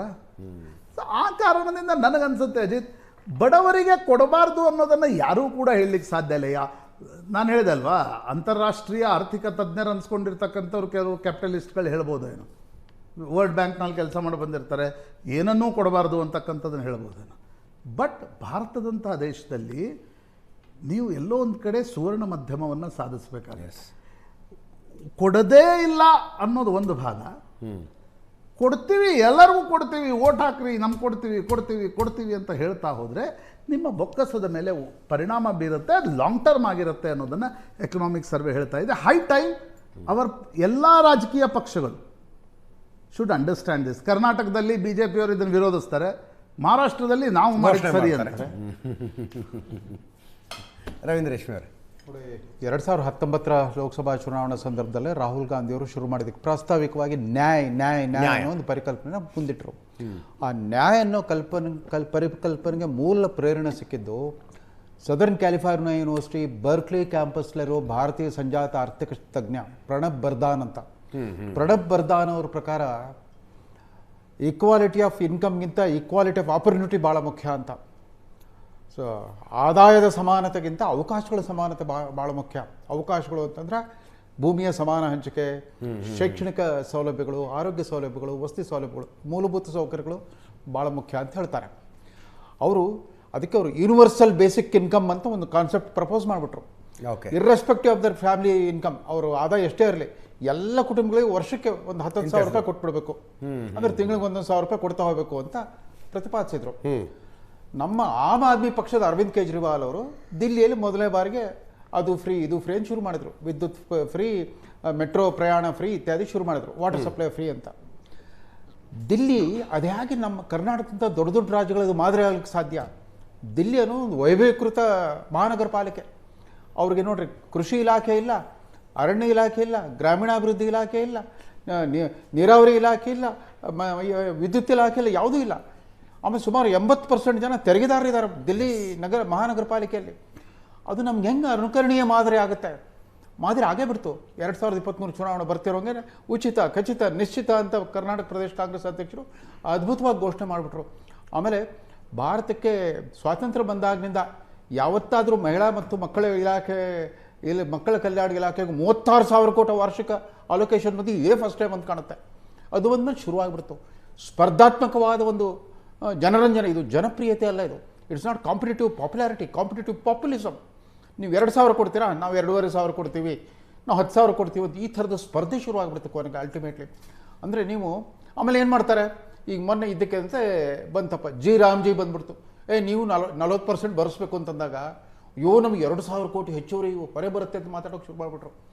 ಯಾಕಂದ್ರೆ ಇವತ್ತು ಯಾಕೆ 2,500 ಕೋಟಿನೇ ಭಾಳ ದೊಡ್ಡದು ಅಂತ ಅನ್ಸೋಕೆ ಶುರುವಾಗಿಬಿಡುತ್ತೆ. ಒಂದು ತಿಂಗಳು ಧಾರಾಳವಾಗಿ 1,23,00,000 ಯಜಮಾನತಿಯರಿಗೆ 2,000 ಕೊಡ್ತೀವಿ ಅಂತ ಹೇಳ್ಬಿಟ್ರಿ. ಆಮೇಲೆ ಅದರಿಂದ ಸಾರಿಗೆ ನಿಗಮಗಳ ಗತಿ ಏನಾಯಿತು, ವಿದ್ಯುತ್ ನಿಗಮಗಳ ಗತಿ ಅವು ಆಮೇಲೆ ಇನ್ನೊಂದು ಭಾಳ ವಿಶಿಷ್ಟವಾದ ದಾಖಲೆ ಮಾಡಿಬಿಟ್ಟು ಅಂತ ಹೇಳ್ಬಿಟ್ವಿ. ಎಷ್ಟು 500 ಕೋಟಿ ಉಚಿತ ಟಿಕೆಟ್ಗಳನ್ನು ಕೊಟ್ಬಿಟ್ಟಿದ್ದೀವಿ, ಬಸ್ ಟಿಕೆಟ್ಗಳು ಕೊಟ್ಬಿಟ್ಟಿದ್ದೀವಿ ಅಂತ. ಉಚಿತ ಟಿಕೆಟ್ ಅಂತಂದಾಗ ಅದರಲ್ಲಿ ದಾಖಲೆ ಏನಿದೆ, ಅದರಿಂದ ವರಮಾನ ಏನು ಬಂತು? 500 ಕೋಟಿ ಟಿಕೆಟ್ಗಳನ್ನಷ್ಟು ನಷ್ಟ ಆಗಿದೆ. ಅಟ್ಲೀಸ್ಟ್ 10 ರೂಪಾಯಿ ಒಂದು ಟಿಕೆಟ್ ಅಂತ 5,000 ಕೋಟಿ ನಷ್ಟ ಆಗಿದೆ ಸಾರಿಗೆ ನಿಗಮಕ್ಕೆ. ಹಂಗೆ ಹೇಳದಲ್ಲಿ ಇವರು 500 ಕೋಟಿ ಉಚಿತ ಟಿಕೆಟ್ಗಳನ್ನು ವಿತರಿಸ್ಬಿಟ್ಟಿದ್ವಿ ಮಹಿಳಾ ಪ್ರಯಾಣಿಕರಿಗೆ ಕಳೆದ 2 ವರ್ಷ. ಅಂದರೆ ಈ ಸ್ಪರ್ಧಾತ್ಮಕ ಇದಿದೆ, ಆರ್ಥಿಕ ವ್ಯವಸ್ಥೆ ಇದೆಯಲ್ಲ ನೋಡಿ. ಆಯ್ತಪ್ಪ, ನಾವು ಗ್ಯಾರಂಟಿ ಯೋಜನೆ ನಾವು ವಚನ ಪಾಲನೆ ಮಾಡ್ತೀವಿ. ಒಂದೇ ಒಂದು ಆರ್ಥಿಕ ಮಿತವ್ಯಯದ ಕಾರ್ಯಕ್ರಮ ನಾವು ನೋಡಿದೀವ? ಅವ್ರು ಪ್ರತಿ ದಿವಸ ಎಲ್ಲ ವಿಜೃಂಭಣೆ ನಡೀತಾ ಇದೆ ಸರ್ಕಾರದಲ್ಲಿ. ಅನೇಕ ಅನುತ್ಪಾದಕ ಚಟುವಟಿಕೆಗಳಿಗೆ ಧಾರಾಳವಾಗಿ ಕೆಲಸ ಕೊಡ್ತಾ ಇದ್ದಾರೆ. ತಮ್ಮ ಸರ್ಕಾರದ ಸಾಧನೆಗಳು ಘೋಷಣೆ ಮಾಡಲಿಕ್ಕೂ ದೊಡ್ಡ ರ್ಯಾಲಿಗಳನ್ನ ನಡೆಸ್ತಾ ಇರ್ತಾರೆ. ಎಲ್ಲ ಸಂಭ್ರಮಾಚರಣೆ ನಡೀತಾ ಇದೆ. ಒಂದೇ ಒಂದು ಆರ್ಥಿಕ ಮಿತವ್ಯಯದ ಕಾರ್ಯಕ್ರಮ ಇದುವರೆಗೂ ಕೇಳೇ ಇಲ್ಲ, ಘೋಷಣೆ ಕೇಳೇ ಇಲ್ಲ. ರಾಮಕೃಷ್ಣ ಹೆಗಡೆ ಅವರಿದ್ದಾಗ ಬರಗಾಲ ಬಂತು. ಆ ಕಾಲದಲ್ಲಿ ಬೊಮ್ಮಾಯಿಯವರೇ ರೆವಿನ್ಯೂ ಮಿನಿಸ್ಟರ್ ಆಗಿ SR ಬೊಮ್ಮಾಯಿಯವರು ಅವಾಗ ಅನೇಕ ಅನುತ್ಪಾದಕ ವೆಚ್ಚಗಳಿಗೆ ಕಡಿವಾಣ ಹಾಕಿದ್ರು ಇವರು ರಾಮಕೃಷ್ಣ ಹೆಗಡೆ ಅವರು. ಯಾಕಂದರೆ ಆರ್ಥಿಕ ಶಿಸ್ತು ಕೂಡ ಭಾಳ ಮುಖ್ಯ ಅಂತ ಅಂದ್ಬಿಟ್ಟು. ಕೋವಿಡ್ ಸಂದರ್ಭದಲ್ಲಿ ಹಾಗೇ ಆಗಿತ್ತಲ್ವಾ, ಅವರು ಕಟ್ಟುನಿಟ್ಟಾದ ಆರ್ಥಿಕ ಶಿಸ್ತನ್ನು ಪಾಲಿಸ್ತಾ ಹೋಗಿದ್ರೆ ದೇಶ ದಿವಾಳಿ ಮುಳುಗೋಗ್ಬಿಡ್ತಾ ಇತ್ತು. ಅವ್ರು 24 ಲಕ್ಷ ಕೋಟಿ ಆ ಪ್ಯಾಕೇಜ್ಗಳನ್ನ ಯಾರಿಗೆ ಕೊಟ್ಟರು? MSMEಗಳಿಗೆ ಕೊಟ್ಟರು. ಎಲ್ಲಿ ಉತ್ಪಾದನಾ ಚಟುವಟಿಕೆ ಮತ್ತು ಉದ್ಯೋಗ ನಿರ್ಮಾಣ ಇರುತ್ತೋ ಅಲ್ಲಿ ಮಾತ್ರ ಕೊಡ್ತಾ ಬಂದರು ಕೇರ್ಫುಲ್ ಆಗಿ. ಇವತ್ತು ಹಾಗಿಲ್ಲ. ಈ ಕಾಂಪಿಟೇಟಿವ್ ಪಾಪ್ಯುಲಿಸಮ್ನಲ್ಲಿ ಎಲ್ಲಿವರೆಗೆ ಕೊಡ್ತಾ ಹೋಗ್ತೀರಿ? ಒಂದು ಗಂಡಾಂತರ ಇವರು ಅರ್ಥ ಮಾಡ್ಕೊಳ್ತಾ ಇಲ್ಲ. ನಾಳೆ ಮೋದಿನೂ ಡೊನಾಲ್ಡ್ ಟ್ರಂಪ್ ಆಗಿಬಿಟ್ರು ಅಂತ ಇಟ್ಕೊಟ್ರಿ. ಅವ್ರ ಕೈಯಲ್ಲಿ ರಿಸರ್ವ್ ಬ್ಯಾಂಕ್ ಇದೆ, ನೋಟ್ ಪ್ರಿಂಟ್ ಮಾಡೋ ಪ್ರೆಸ್ ಇದೆ. ತಿಂಗಳಿಗೆ 25,000 ಕೊಡ್ತೀನಿ ಒಂದು ಕುಟುಂಬಕ್ಕೆ ಅಂತವರು ನೋಟ್ ಪ್ರಿಂಟ್ ಮಾಡಿ ಹಂಚಲಿಕ್ಕೆ ಶುರು ಮಾಡಿಬಿಟ್ರೆ ರಾಜ್ಯ ಸರ್ಕಾರಗಳಾಗಲಿ ಪ್ರತಿಪಕ್ಷಗಳ ಸರ್ಕಾರಗಳಾಗಲಿ ಅವ್ರು ಸ್ಪರ್ಧೆ ಮಾಡಲಿಕ್ಕೆ ಸಾಧ್ಯವಾಗುತ್ತಾ? ನೀವು ಯಾವಾಗಲೂ ಹೇಳ್ತಿರ್ತೀರಿ ಲೆವೆಲ್ ಪ್ಲೇಯಿಂಗ್ ಫೀಲ್ಡ್ ಅಂತ. ಇದಿದೆ ಅಲ್ಲ, ಇದು ಲೆವೆಲ್ ಪ್ಲೇಯಿಂಗ್ ಫೀಲ್ಡ್ ಇಲ್ಲವೇ ಇಲ್ಲ. ಪಾಪ ಬಿಹಾರ್ನಲ್ಲಿ ನಿತೀಶ್ ಕುಮಾರ್ ಕೈಯಲ್ಲಿ ಅಧಿಕಾರ ಇತ್ತು. ಅವರಾಗಲೇ 19 ವರ್ಷದಿಂದ ಅಧಿಕಾರ ನಡೆಸ್ತಾ ಇದ್ರು. ಅನೌನ್ಸ್ ಮಾಡಿಬಿಟ್ರು 6 ತಿಂಗಳು ಎಲೆಕ್ಷನ್ಗಿಂತ 6 ತಿಂಗಳು ಮುಂಚೆ 10,000 ಕೊಡ್ತೀವಿ ಅಂತ. ಯಾರಿಗೆ ಮಹಿಳೆಯರ ಅಕೌಂಟ್ಗೂ 10,000 ಅವರೇನೋ ಬಿಸ್ನೆಸ್ ಪ್ಲಾನ್ ಹಾಕಿ ಕೊಡ್ಬೇಕಂತ ಪ್ಲಾನ್ ಲೈಕ್ ಆದ್ರೆ 1 ಲಕ್ಷ ಕೊಡ್ತಾರೆ. ಕೈಯಲ್ಲಿ ಸರ್ಕಾರಿ ಖಜಾನೆನೇ ಇಲ್ಲ. ಮೊದಲೇನು ಮಾಡ್ತಿದ್ರಿ? ನಿಮ್ಮ ಸ್ವಂತ ಹಣ ಖರ್ಚು ಮಾಡಿಬಿಟ್ಟು ಓಟ್ಗಳನ್ನು ಖರೀದಿ ಮಾಡ್ತಾ ಇದ್ರಿ. ಬಟ್ ಗೆದ್ದು ಬಂದಮೇಲೆ ಸರ್ಕಾರಿ ಖಜಾನೆಯಿಂದ ಬಡವರ ಬುದ್ಧಿ ಮನಸ್ಸುಗಳನ್ನು ಖರೀದಿ ಮಾಡೋ ಈ ಪ್ರವೃತ್ತಿ ಶುರುವಾಯ್ತಲ್ಲ ಸ್ಥಾನ ಭದ್ರತೆಗೋಸ್ಕರ. ಇನ್ನು ವಿರೋಧ ಪಕ್ಷಗಳು ತಲೆ ಎತ್ತಲಿಕ್ಕೆ ಸಾಧ್ಯನೇ ಇಲ್ಲ. ಒಂದು 10 ವರ್ಷ ಒಂದೇ ಪಕ್ಷ ಸರ್ಕಾರ ನಡೆಸ್ತಾ ಇತ್ತು ಅಂದರೆ ಅವ್ರ ಕೈಲಿ ಧಾರಾಳವಾಗಿ ಅವ್ರು ಅಂತ ಹೋಗ್ತಿರ್ತಾರೆ. ಪಾಪ ವಿರೋಧ ಪಕ್ಷದ ಬರೀ ಭಾಷಣ ಮಾಡ್ತಾ ಹೋಗ್ಬೋದು, ಪೇಪರ್ ಟೈಗರ್ಗಳಾಗಿ ಉಳ್ಕೊಂಡ್ಬಿಡ್ತಾರೆ. ಅನೇಕ ರೀತಿ ಇದ್ರ ಬಗ್ಗೆ ಎಲ್ಲ ಪಕ್ಷಗಳು ಒಂದು ಕೂತ್ಕೊಂಡ್ಬಿಟ್ಟು ಒಂದೇ ಕಡೆ ಒಂದು ಕನ್ಸಿಸ್ಟೆನ್ಸಿಗೆ ಬರಬೇಕಾಗುತ್ತೆ. ಎಲ್ಲ ಪಕ್ಷಗಳು ಕೂತ್ಕೊಂಡು ಒಂದು ನಿರ್ಧಾರಕ್ಕೆ ಬರೋದು. ಒಂದು ಆರ್ಥಿಕ ಶಿಸ್ತು ಒಂದು ಆರ್ಥಿಕ ಶಿಸ್ತು ಮತ್ತು ಆರ್ಥಿಕ ಮಿತವ್ಯಯದ ಘೋಷಣೆ ಆಗ್ತಾನೆ ಇಲ್ಲ. ಎಲ್ಲ ಸಡಗರಗಳು ಸಮಾರಂಭಗಳು ಜೋರಾಗಿ ನಡೀತಾ ಇದೆ. ಬ್ರಿಜೇಶ್ ಕಾಳಪ್ಪ, ಎಲ್ಲ ಪಕ್ಷಗಳ ಪ್ರಣಾಳಿಕೆಗಳನ್ನು ಅಧ್ಯಯನ ಮಾಡಿ ಇದು ಸರಿ ಇದೆ, ಇದು ಸರಿ ಇಲ್ಲ, ಇದು ವಯಬಲ್ ಅಲ್ಲ ಅಂತ ತೀರ್ಮಾನಿಸಿ ಇದನ್ನು ಬಿಡುಗಡೆ ಮಾಡಿ, ಇದನ್ನು ಬಿಡುಗಡೆ ಮಾಡಬೇಡಿ ಈ ಘೋಷಣೆ ಅಂತ ಹೇಳಬಲ್ಲಂತ ನಾನ್ ಪೊಲಿಟಿಕಲ್ ಕಮಿಟಿ ಒಂದು ಬೇಕಾಗಿದೆ ಈ ದೇಶದಲ್ಲಿ. ಅದಕ್ಕೊಂದು ಲೀಗಲ್ ಸ್ಯಾಂಕ್ಟಿಟಿ ಇರಬೇಕು, ಕಾನ್ಸ್ಟಿಟ್ಯೂಷನಲ್ ಸ್ಯಾಂಕ್ಟಿಟಿ ಇರಬೇಕು. ನೋಡಿ ಅಜಿತ್, ಈ ಕಾನ್ಸ್ಟಿಟ್ಯೂಷನಲ್ ಸ್ಯಾಂಕ್ಟಿಟಿ ಮತ್ತು ಇದನ್ನ ಅಪೋಸ್ ಮಾಡುವಂಥ ಯಾವ ಪ್ರವೃತ್ತಿ ಇದೆಯಲ್ಲ, ನನಗೆ ಆ ಪ್ರವೃತ್ತಿ ಇಲ್ಲ. ನಾನು ಆನೆಸ್ಟ್ಲಿ ಐ ಬಿಲೀವ್ ಇದು ಮಾಡಲೇಬೇಕು, ಇದು ಕೊಡಲೇಬೇಕು. ಮಹಿಳೆಯರಿಗೆ ನೀವು ಯಾವಾಗಲೂ ಕೂಡ ಅವ್ರಿಗೆ ಆದಷ್ಟು ನೀವು ಸಪೋರ್ಟ್ ಮಾಡಬೇಕು ಅನ್ನೋಂಥ ನನ್ನ ಅಭಿಮತ ಇದೆ ಪರ್ಸ್ನಲಿ ಕೂಡ. ನೋಡಿ, ಇವಾಗ ಎಮ್ ಜಿ ಆರ್ ಒಂದು ಮಿಡ್ ಡೇ ಮೀಲ್ ಸ್ಕೀಮ್ ಅಂತ ಮಾಡಿದ್ರು. ಅವಾಗ ಇಡೀ ದೇಶದಲ್ಲೆಲ್ಲ ಅವ್ರನ್ನ ಹುಗಿದ್ರು. ಏನ್ ಇವ್ರಿಗೆ ಗೊತ್ತಿದೆ, ಇವ್ನ ಏನ್ ಆರ್ಥಿಕತೆ ಏನ್ ಗೊತ್ತಿದೆ ಇವ್ರಿಗೆ ಮುಗಿದಿದ್ರ? ಹೌದೌದು, MGR ಗೆ ₹1 ಕೆಜಿ ಅಕ್ಕಿ ಕೊಟ್ಟರು. ಮಿಡ್ ಡೇ ಮೀಲ್ ಸ್ಕೀಮ್ ಅದು ಮೊದಲೇ ಇತ್ತು 60ರ ದಶಕದಲ್ಲಿ ಕರ್ನಾಟಕದಲ್ಲಿ. ಇಲ್ಲ, BD ಜಗತಿ ಅವರು ಮುಖ್ಯಮಂತ್ರಿ ಆಗಿದ್ದಾಗ ಗಾಂಧಿನಗರ ಹೈಸ್ಕೂಲ್ ಅಲ್ಲಿ ಮಿಡ್ ಡೇ ಮೀಲ್ ಸ್ಕೀಮ್ ಅದಲ್ಲ, ಅಕ್ರಾಸ್ ದ ಸ್ಟೇಟ್ ₹1 ಅಕ್ಕಿ ಅಂತ ಕೊಡೋಕೆ ಶುರು ಮಾಡಿದ್ರು MGR. ಆಮೇಲೆ NTR ₹2 ಕೆಜಿ ಅಕ್ಕಿ ಅಂತ ಮಾಡಿದ್ರು. ರಾಮಕೃಷ್ಣ ಹೆಗ್ಡೆ ಅವರು ₹2 ಕೆಜಿ. ನನ್ನ ಅಭಿಪ್ರಾಯದ ಪ್ರಕಾರ ಅದೇ ನಾನು ಹೇಳ್ತಿರೋದು ಸತ್ಯ. But anyway, I will be midday ಮೀಲ್ಗೆ ಜಯಲಲಿತಾನ್ನ ಇನ್ಚಾರ್ಜ್ ಅಂತ ಮಾಡಿದ್ರು. ಮಿಡ್ ಡೇ ಮೀಲ್ ಆ ಸಂದರ್ಭದಲ್ಲಿ ಅದು ಇಡೀ ದೇಶದಲ್ಲಿ ಕ್ಯಾಚಪ್ ಆಗೋಯ್ತು. ಅದಾದ್ಮೇಲೆ ಸ್ಕೂಲ್ಗೆ ಭರ್ತಿ ಆಗುವಂಥದ್ದು ಹೆಚ್ಚಾಯಿತು. ಬಟ್ ಇವಾಗ ಏನ್ ಮಾಡ್ತಿದ್ದೀರಿ ನೀವು? ಒಟ್ಟಾರೆ ಮಹಿಳೆಯರನ್ನ ನೀವು ಸಬಲೀಕರಣ ಪಡಿಸ್ತಿದ್ದೀರಿ. ₹10,000, ₹2,000, ₹3,000 ಏನೋ ಒಂದು ಅಮಾನ್ಯೀಕರಣದ ಸಂದರ್ಭದಲ್ಲಿ ನಾವು ನೋಡಿದೀವಿ. ಮಹಿಳೆಯರ ಯಾವ ಪಾತ್ರ ಇದೆ ನಮ್ಮ ಮನೆಗಳನ್ನ ನಡೆಸುವಂಥದ್ದು. ಅವ್ರ ಹತ್ರ ದುಡ್ಡು ಇತ್ತು ಅಂತ ಹೇಳಿದ್ರೆ ಅವ್ರು ವಿನಾಕಾರಣ ಖರ್ಚು ಮಾಡಲ್ಲ. ಅವ್ರನ್ನ ಯಾವಾಗಲೂ ಕೂಡ ನಾವು ಅವ್ರನ್ನ ಸ್ಟ್ರೆಂಥನ್ ಮಾಡಲೇಬೇಕು ಹೊರತು ಅವ್ರನ್ನ ಯಾವಾಗಲೂ ಕೂಡ ನಾವು ಅವ್ರನ್ನ ಡೌನ್ ಮಾಡೋ ಹಾಗಿಲ್ಲ. ಸೊ ಈ ರೀತಿಯಿಂದ ನೀವು ಅವ್ರನ್ನ ಸ್ಟ್ರೆಂಥನ್ ಮಾಡ್ತಾ ಇದ್ದೀರಿ. ಅವ್ರ ಮಕ್ಕಳಿಗೆ ಒಳ್ಳೆ ವಿದ್ಯಾಭ್ಯಾಸ ಸಿಗ್ತಾ ಇದೆ, ಮಕ್ಕಳಿಗೆ ಒಳ್ಳೆ ಪೋಷಣೆ ಸಿಗ್ತಾ ಇದೆ, ಒಳ್ಳೆ ಡಯಟ್ ಸಿಗ್ತಾ ಇದೆ ಅಂತ ಹೇಳಿದ್ರೆ ಖಂಡಿತವಾಗ್ಲೂ ನೀವು ಮಹಿಳೆಯಲ್ಲಿ ಎಲ್ಲೇ ಇರಲಿ ಅವ್ರನ್ನ ನೀವು ಆದಷ್ಟು ಸ್ಟ್ರೆಂಥನ್ ಮಾಡುವಂಥ ಒಂದು ಶಕ್ತಿ ಈ ದೇಶದಲ್ಲಿ ಇವತ್ತು ರಾಜಕೀಯ ಪಕ್ಷಗಳಿಗೆ ಕೊಟ್ಟಿದೆ ಅಂತ ಹೇಳಿದ್ರೆ ನಿಜವಾಗ್ಲೂ ನಾನು ಅದನ್ನು ಸಪೋರ್ಟ್ ಮಾಡ್ತೀನಿ. ನಮ್ಮ ಪಕ್ಷ ಕೂಡ ಅದನ್ನು ಸಪೋರ್ಟ್ ಮಾಡುತ್ತೆ. ಯಾಕೆಂತ ಹೇಳಿದ್ರೆ ಇವತ್ತು ಯಾವುದೇ ದೃಷ್ಟಿಕೋನದಿಂದ ನೀವು ನೋಡಿ, ಮಹಿಳೆ ಇಲ್ಲ, ಇದು ಆರ್ಗ್ಯುಮೆಂಟ್ ಇನ್ನೊಂದು ಕಡೆ ತಗೊಂಡು ಹೋಗೋ ಪ್ರಯತ್ನ ಅನ್ಸುತ್ತೆ ಬ್ರಿಜೇಶ್ ಕಾಳಪ್ಪ. ಸರ್, ಇಲ್ಲಿ ಯಾರು ಮಹಿಳೆಯರಿಗೆ ಸಪೋರ್ಟ್ ಮಾಡಬೇಡಿ, ಬಡವರಿಗೆ ಸಪೋರ್ಟ್ ಮಾಡಬೇಡಿ ಅಂತ ಯಾರು ಹೇಳ್ತಿಲ್ಲ. ಪ್ರಶ್ನೆ ಬರ್ತಾ ಇರೋದು ಹೋಲ್ಸೇಲ್ ಆಗಿ ಕೊಡ್ತಾ ಇರುವಂಥ ಈ ಗ್ಯಾರಂಟಿ ಸ್ಕೀಮ್ಗಳ ಬಗ್ಗೆ. ಅಂದ್ರೆ ಅದಕ್ಕೊಂದು ಪಾಪ್ಯುಲರ್ ಘೋಷಣೆ ಇದೆಯಲ್ಲ ಸಿದ್ದರಾಮಯ್ಯ, ಕಾಕಾ ಸಾಹೇಬ ನಿಂಗೂ ಫ್ರೀ, ನಾನಾ ಪಾಟೀಲ ನಿನಗೂ ಫ್ರೀ ಅಂತ. ಆ ಮಾದರಿಯಲ್ಲಿ ಇದು ಆಗಬಾರ್ದು ಅಂತ. ಈಗ ಉಚಿತ ಬಸ್ ಪ್ರಯಾಣ ಇದೆಯಲ್ಲ ಸರ್, ಉಚಿತ ಬಸ್ ಪ್ರಯಾಣವನ್ನ ಟಾರ್ಗೆಟೆಡ್ ಮಹಿಳೆಯರ ಗುಂಪಿಗೆ ಕೊಡುವುದಕ್ಕೆ ಯಾರ್ದು ವಿರೋಧ ಇಲ್ಲ. ಫಾರ್ ಎಕ್ಸಾಂಪಲ್, ನಮ್ಮ ಗಾರ್ಮೆಂಟ್ಸ್ ಫ್ಯಾಕ್ಟ್ರಿಗಳಿಗೆ ಹೆಣ್ಮಕ್ಳು ಕೆಲಸಕ್ಕೆ ಹೋಗ್ತಾರೆ ಸರ್, 8,000 9,000 ಸಂಬಳ ಇರುತ್ತೆ ಅವ್ರಿಗೆ. ಅವರಿಗೆ ಒಂದು ತಿಂಗಳು ತಾವು ಉಚಿತವಾಗಿ ಬಸ್ನಲ್ಲಿ ಓಡಾಡಬಹುದು ಅನ್ನೋದಾದ್ರೆ ಆ ಸೇವಿಂಗ್ ದಟ್ ಇಸ್ ಬಿಗ್. ಇನ್ನು ಮನೆ ಕೆಲಸಕ್ಕೆ ಅಪಾರ್ಟ್ಮೆಂಟ್ಗಳಿಗೆ ಹೆಣ್ಮಕ್ಳು ಬರ್ತಾರೆ, ಅವ್ರು ಎಲ್ಲೋ 7-8 ಕಿಲೋಮೀಟರ್ ದೂರದಲ್ಲಿ ಮನೆ ಮಾಡ್ಕೊಂಡಿರ್ತಾರೆ, ಬಸ್ಸಿಗೆ ಬಂದು ಇಳಿತಾರೆ, ಉಚಿತವಾಗಿ ಕೊಡಬೇಕು ಅವ್ರಿಗೆ that is a big saving for them. ನೀವು ಹೋಲ್ಸೇಲ್ ಆಗಿ ಘೋಷಣೆ ಮಾಡೋದಿದೆಯಲ್ಲ, ನಿಮಗೂ ಫ್ರೀ, ಎಲ್ಲರಿಗೂ ಫ್ರೀ, ಕರ್ನಾಟಕದ ಮಹಿಳೆ ಒಬ್ಬಳು ಬಸ್ ಹತ್ತಿದ್ರೆ ಟಿಕೆಟೇ ತಗೋಬೇಕಾಗಿಲ್ಲ, ಇದನ್ನ ಪ್ರಶ್ನೆ ಮಾಡ್ತಾ ಇರೋದು. ನೋಡಿ, RBI ಪ್ರಕಾರ 2014ರಿಂದ 2023ವರೆಗೂ ಈ ದೇಶದಲ್ಲಿ NPAs 16.35 lakh crore okay to 17.5 lakh crore NPA ಆಗಿದೆ. ಆಯ್ತಾ? ನೀವು ದೊಡ್ಡ ಉದ್ಯಮಿಗಳಿಗೆ ಇಷ್ಟೆಲ್ಲ ನೀವು ದುಡ್ಡು ಬೇಡ, ನೀವು ಕೊಡೋದು ಬೇಕಾಗಿಲ್ಲ ಅಂತ ಹೇಳ್ಬಿಡ್ತೀರಿ. ಆಯ್ತಾ? ಈ ಮಹಿಳೆಯರಿಗೆ ಯಾವ ಒಂದು 1 ಲಕ್ಷ ಕೋಟಿ ಆಯ್ತಾ ವಾರ್ಷಿಕವಾಗಿ, ಅದೇನು ದೊಡ್ಡ ವಿಚಾರ ಅಲ್ಲ. ಓಕೆ, ದೊಡ್ಡ ವಿಚಾರವೇ ಅಲ್ಲ ಅದು. See we have to focus on the really big things. What is the big thing? NPAs ಯಾಕೆ ಆಗ್ತಿವೆ? ಎಷ್ಟು ಜನ ನಮ್ಮ ದೇಶವನ್ನು ಬಿಟ್ಟು ಹೋಗಿದ್ದಾರೆ? Whether it's Vijay Mallya, whether it's ನಿಮ್ಮ ಇವ್ರ ಮೋದಿ ಆಗಲಿ, ಯಾರೇ ಆಗಲಿ, ಇದ್ರ ಬಗ್ಗೆ ನಾವು ಯೋಚನೆ ಮಾಡಬೇಕು ಹೊರತು ಈ ಚಿಕ್ಕ ಪುಟ್ಟ ವಿಚಾರದಲ್ಲಿ ಎಕನಾಮಿಕ್ ಸರ್ವೆ ಇಟ್ಕೊಂಡು ಏನ್ ಮಾಡಬೇಕಾಗಿದೆ? ಆಯ್ತಾ? ಓಕೆ, ಅಲ್ಲ ಬ್ರಿಜೇಶ್ ಕಾಳಾಪುರ, ನನ್ನ ದೃಷ್ಟಿಯಲ್ಲಿ ಇಲ್ಲಿ ಅಲ್ಲ, one point. ಇದು ಆಪಲ್ ಟು ಆಪಲ್ ಕಂಪಾರಿಸನ್ ಆಗೋದಿಲ್ಲ ಅಂತ ಅನ್ಸುತ್ತೆ. ಇವ್ರು ಹೇಳಿದಂತದ್ದು ನಾನು ಹೇಳ್ತೀನಿ ಕೇಳಿ. ಒನ್ ಪಾಯಿಂಟ್ ಸರ್, ನೀವು ಉತ್ತರ ಕೊಡಿರಂತ ಡೆಫಿನೆಟ್ಲಿ ನಾನು ನಿಮ್ಗೆ ಸಮಯ ಅವಕಾಶ ಕೊಡ್ತೀನಿ. ಬ್ಯಾಂಕ್ಗಳಿಂದ ಸಾಲ ಪಡೆದು ಇಷ್ಟು ಜನ ಉದ್ಯಮಿಗಳ ಸಾಲ ಕೊಟ್ಟಿಲ್ಲ, ಅದು ದೊಡ್ಡ ಮೊತ್ತವು, ಹೆಣ್ಣು ಮಕ್ಕಳಿಗೆ ಕೊಡ್ತಾ ಇರೋದು ದೊಡ್ಡ ಮೊತ್ತವು. It is not an apple to apple comparison. MGR ಅವರು ಮಧ್ಯಾಹ್ನದ ಬಿಸಿ ಊಟವನ್ನು ಆರಂಭಿಸಿದಾಗ ಅದಕ್ಕೊಂದು ಸ್ಪೆಸಿಫಿಕ್ ಗೋಲ್ ಇತ್ತು. ಶಾಲೆಗೆ ಬರದ ಮಕ್ಕಳನ್ನು ವಾಪಸ್ ಶಾಲೆಗೆ ಕರ್ಕೊಂಡ್ಬರ್ಬೇಕು ಅಂತ. ದಟ್ ವಾಸ್ ಅ ಸ್ಪೆಸಿಫಿಕ್ ಗೋಲ್. ಹಂಗೆ ನಾವು ಇಲ್ಲಿ ಜಿಮ್ ಮಾಡ್ತೀವಿ, ಗ್ಲೋಬಲ್ ಇನ್ವೆಸ್ಟರ್ಸ್ ಮೀಟ್ ಮಾಡ್ತೀವಪ್ಪ, ಅದಕ್ಕೊಂದು ಸ್ಪೆಸಿಫಿಕ್ ಗೋಲ್ ಇದೆ ಸರ್. ನೀವು ಇಷ್ಟು 1000 ಕೋಟಿ ತಂದು ನಮ್ಮಲ್ಲಿ ಹೂಡಿಕೆ ಮಾಡಿ ನಿಮಗೆ ಇಷ್ಟು ಕಡಿಮೆ ರೇಟಿಗೆ ನಾವು ನೆಲ ಕೊಡ್ತೀವಿ, ಇಷ್ಟು ಕಡಿಮೆ ರೇಟಿಗೆ ನೀರು ಕೊಡ್ತೀವಿ, ಇಷ್ಟು ಕಡಿಮೆ ರೇಟಿಗೆ ಕರೆಂಟ್ ಕೊಡ್ತೀವಿ, ಇಷ್ಟೆಲ್ಲ ಫೆಸಿಲಿಟಿ ನಾವು ಕೊಡ್ತೀವಿ ಅಂದ್ರೆ ಶ್ರೀಮಂತರ ಪರವಾಗಿ ನಿಂತು ಸರ್ಕಾರ ಅನ್ನೋದಕ್ಕಾಗತ್ತಾ? ಇಲ್ಲ, ಅದಕ್ಕೊಂದು ಗೋಲ್ ಇದೆ ಸರ್. ಇಲ್ಲೊಂದು ಉದ್ಯೋಗ ಸೃಷ್ಟಿ ಆಗಬೇಕು, ಸಪ್ಲೈ ಚೈನ್ ಕ್ರಿಯೇಟ್ ಆಗಬೇಕು, ಆ ಮೂಲಕ ರಾಜ್ಯ ಅಭಿವೃದ್ಧಿ ಆಗಬೇಕು ಅನ್ನುವ ಗೋಲ್ ಇದೆ. ಸೊ ಇದೇ ಗೋಲ್ ತಾನೆ. Women and child welfare is also A ministry. ಅದು ಕೂಡ ದಟ್ ಆಲ್ಸೋ ಕಂಪ್ರೈಸಸ್ ಪೀಪಲ್.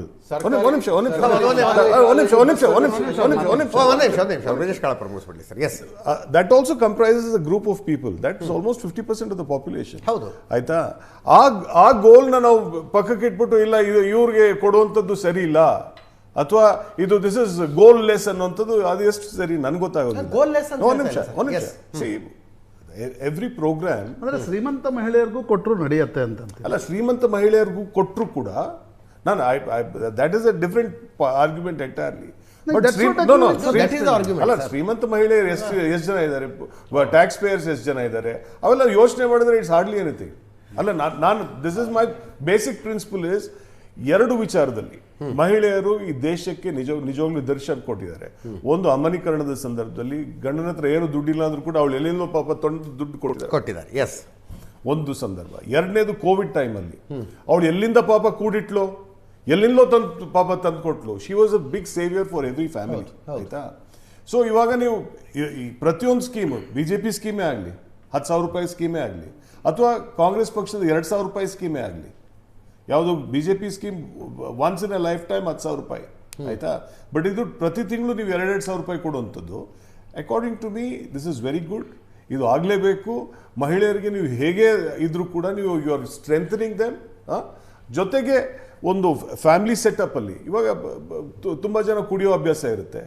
ನೀವು ಹೇಳಿದಾಗೆ ಗಾರ್ಮೆಂಟ್ಗೆ ಹೋಗ್ತಾ ಇರ್ತಾಳೆ, ಅವಳಿಗೆ 2,000 ರೂಪಾಯಿ ಎಕ್ಸ್ಟ್ರಾ ಸಿಕ್ಕಿದ್ರೆ ಪಾಪ ಅವಳು ಮಕ್ಕಳನ್ನ ಓದಿಸ್ತಾಳೆ, ಅವಳಿಗೆ ಒಳ್ಳೆ ಆಹಾರ ಕೊಡ್ತಾಳೆ. So this is very important. ಇದಕ್ಕೆ ನೀವು ಸಾರಸಗಟಾಗಿ ಇಲ್ಲಿ ಬೇಡಲೇ ಬೇಡ, ಕೊಡುವಂಥದ್ದೇ ಬೇಡ ಅನ್ನೋಂಥದ್ದು according to me is totally. ನಾನು ಇದನ್ನೇ ಆರ್ಗ್ಯುಮೆಂಟ್ ದಾರಿ ತಪ್ಪುತ್ತೆ. ನಾವು ಯಾರು ಇಲ್ಲಿ ಇದನ್ನು ಕೊಡಲೇಬೇಡಿ ಅಂದಿಲ್ಲ. ಫಲಾನುಭವಿಗಳನ್ನು ಎಚ್ಚರಿಕೆಯಿಂದ ಆಯ್ಕೆ ಮಾಡಿ, ಯಾರು ಅರ್ಹ ಫಲಾನುಭವಿಗಳಿದಾರಲ್ಲ ಯಾವಾಗ್ಲೂ ಕೂಡ ಸ್ಟಾರ್ಟಿಂಗ್ ಅವರಿಗೆ ಕೈ ಬಿಚ್ಚಿ ಕೊಡಿ ಅಂತ ಹೇಳ್ತಾ ಇರೋದು. ಕೈ ಬಿಚ್ಚಿ ಕೊಡಿ ಅಂತ ಹೇಳ್ತಾ ಇರೋದು. ಸ್ಟಾರ್ಟಿಂಗ್ ಅಲ್ಲಿ unless you have a proper ರೂಪುರೇಷೆ ಬರೋವರೆಗೂ ಸ್ವಲ್ಪ ಒಂದಷ್ಟು ಮಿಸ್ಯೂಸ್ ಆಗುತ್ತೆ, ಮತ್ತೆ ultimately it finds its way.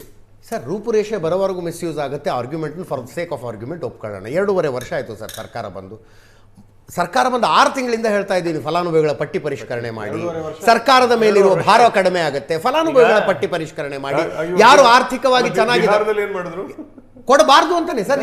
This is not BJP Congress at all. ನಾನು ಅದನ್ನೇ ಹೇಳಿದೆ, ಇಲ್ಲಿ ಇದನ್ನು ವಿರೋಧಿಸುವ ನೈತಿಕತೆ ಯಾವ ಪಕ್ಷಕ್ಕಿದೆ? ಇಲ್ಲಿ ಎಲ್ಲ ಪಕ್ಷದವರು ಇದನ್ನೇ ಮಾಡ್ತಿದ್ದೀರಿ ಅಂತ. ಮಹೇಶ್ ಅವರೇ, ಏನಿಲ್ಲ, ನಾಳೆ ಯೂನಿಯನ್ ಬಜೆಟ್ ಆರ್ಥಿಕ ಸಮೀಕ್ಷೆ ಬಂದಿದೆ. ಆರ್ಥಿಕ ಸಮೀಕ್ಷೆ ಪಾಠ ಸರ್ ಅದೊಂದು. ಅಲ್ಲ, ಹಿಂಗೆ ಮುಂದುವರ್ಕೊಂಡು ಹೋದ್ರೆ ಏನಾಗ್ತವೆ ರಾಜ್ಯಗಳ ಆರ್ಥಿಕತೆ ಅಂತ. ಅಲ್ಲ, ಖಂಡಿತವಾಗ್ಲೂ ನಮ್ಮ ದಕ್ಷಿಣ ಕನ್ನಡದಲ್ಲಿ ಒಂದು ಮಾತು ಹೇಳ್ತಾರೆ, ಮೀನನ್ನು ಕೊಡಬಾರ್ದು, ಮೀನು ಹಿಡಿಯೋದನ್ನು ಕಲಿಸ್ಬೇಕು ಅಂತಕ್ಕಂಥದ್ದು ಭಾಳ ವರ್ಷದ ಒಂದು ನಾಣ್ಣುಡಿ. ಆದರೆ ಒಂದು ಏನು 2014 ಇಸ್ವಿ ಆದ ನಂತರ ಈ ದೇಶದ ಒಳಗಡೆ ಒಂದು ರಾಷ್ಟ್ರೀಯ ಶಕ್ತಿಯ ಉದಯ ಆಯಿತು.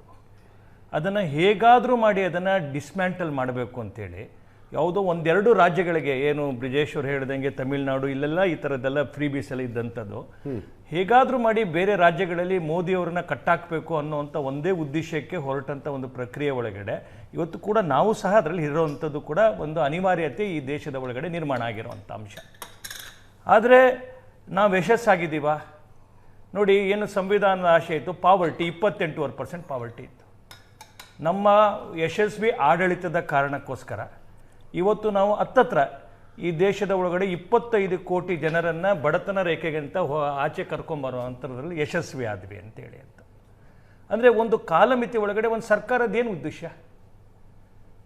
ಸಂವಿಧಾನ ಏನು ಆಶಯ ಪಟ್ಟಿತ್ತು, ಪ್ರತಿಯೊಬ್ಬನಿಗೆ ಒಂದು ನೆಮ್ಮದಿಯಾದಂಥ ಬದುಕು ಮಾಡಲಿಕ್ಕೆ ಬೇಕಾದಂಥ. ಮಹೇಶ್ ಆ ನಂಬರ್ ಏನು ಹೇಳಿದ್ರಲ್ಲ ಅದ್ರ ಬಗ್ಗೆ ನಂಗೆ ಡಿಫರೆನ್ಸ್ ಆಫ್ ಒಪಿನಿಯನ್ ಇದೆ. 28.5 ಕೋಟಿಯ ಪೈಕಿ 25 ಕೋಟಿ ಜನರನ್ನ ಬಡತನ ರೇಖೆಯಿಂದ ಹೊರಗೆ ಇರ್ಲಿ ಬಿಡಿ, ಒಂದೇ ನಿಮಿಷ.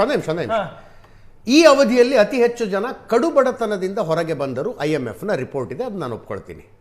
ಅದಕ್ಕೆ ಯಾವ ಗ್ಯಾರಂಟಿ ಯೋಜನೆಗಳ ಸಹಾಯ ಇತ್ತು, ಯಾವ ಫ್ರೀಬಿಗಳ ಒಟ್ಟು ಆಡಳಿತ.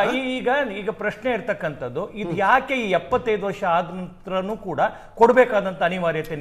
ನಾನು ನಿಮಗೆ ಕೇಳ್ತಾ ಇರೋದ್ರಿ, ನೀವು ಎದೆ ಚಪ್ಪರಿಸ್ಕೊಂಡು ಹೇಳ್ತಾ ಇದ್ದೀರಲ್ಲ, ಅತಿ ಹೆಚ್ಚು ಜನರನ್ನ ಬಡತನ ರೇಖೆಯಿಂದ ಕಡು ಬಡತನದಿಂದ ಹೊರಗಡೆ ತಂದಿದ್ದೀವಿ ನಾವು. ಒಂದು ಒಳ್ಳೆ ಆಡಳಿತ. ಈಗ ನಿಮ್ಗೊಂದು ಹೇಳ್ತೀನಿ, ಕೃಷಿ ಸನ್ಮಾನ ಗ್ಯಾರಂಟಿ ಯೋಜನೆಯ ಅಲ್ಲಲ್ಲ, ಗ್ಯಾರಂಟಿ ಅಂತ ನಾನು ಹೇಳ್ತಿಲ್ಲ. ಫ್ರೀಬಿ ಸಹಾಯ, DBT ಸಹಾಯ. ನೋಡಿ ನಿಮ್ಗೊಂದು ಹೇಳ್ತೀನಿ, ಗ್ಯಾರಂಟಿ ಅಂತ ಹೇಳ್ತಿಲ್ಲ. ನಾನು ಹೇಳ್ತಿರೋದು ವೆಲ್ಫೇರ್ ಕಾರ್ಯಕ್ರಮಗಳು. ಅದು ರೈತರು ಕೊಟ್ಟಿರೋದು ಇರ್ಬೋದು, ಮಹಿಳೆಯರು ಕೊಟ್ಟಿರುವಂತದ್ದು ಇರ್ಬೋದು.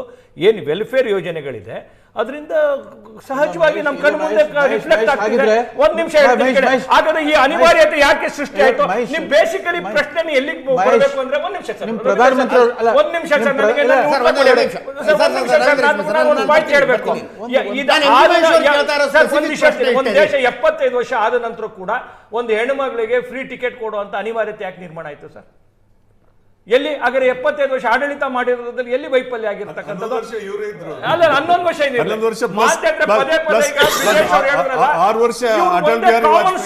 ಕಾಮನ್ ಸ್ಲೋಗನ್ ಏನಂತಂದ್ರೆ, ಕೈಗಾರಿಕಾ ಉದ್ಯಮಿಗಳಿಗೆ ಇವರು ಹೇಳಿದ್ರು ಏನು, ನಾನು ಇದು ಪರ್ಫಾರ್ಮೆನ್ಸ್ NPS ಬಗ್ಗೆ ಹೇಳ್ತಾ ಬಂತಂದ್ರು. ಅಂದ್ರೆ ಎಲ್ಲವೂ ಕೂಡ ಯಾರು ಉದ್ಯೋಗಿಗಳಿಗೆ, ಇಂಡಸ್ಟ್ರಿಯಲಿಸ್ಟ್ಗೆ ಕೊಟ್ಟಿದ್ದಾರೆ ಅಂತಕ್ಕಂಥದ್ದನ್ನ ಸುಳ್ಳು ಮಾಹಿತಿಯನ್ನು ಕೊಡೋದ್ರ ಮುಖಾಂತರ ಇವತ್ತು ಏನ್ ಬೇಕಾದ್ರೂ ಮಾಡ್ಬೋದು ಅಂತ ಈ ಸ್ಥಿತಿ ನಿರ್ಮಾಣ ಮಾಡಿದಂತಾರೆ ಯಾರು? ನೀವು ಅದನ್ನು ಒಪ್ಲಿ ಬಿಡಿ. ನಾ ಹೇಳ್ತೀನಿ, IMF ಹೇಳಿದೆ, ಬೇರೆ ಬೇರೆ ಭಾಗಗಳಲ್ಲಿ ಇವತ್ತು ಹೇಳಿದೆ. ಹಾಗಾದ್ರೆ ನಮ್ದು ರೀ, ನಾನು ಆ ನಂಬರ್ಸ್ ಬಗ್ಗೆ ನನಗೆ ಡಿಸ್ಪ್ಯೂಟ್ ಇದೆ ರೀ.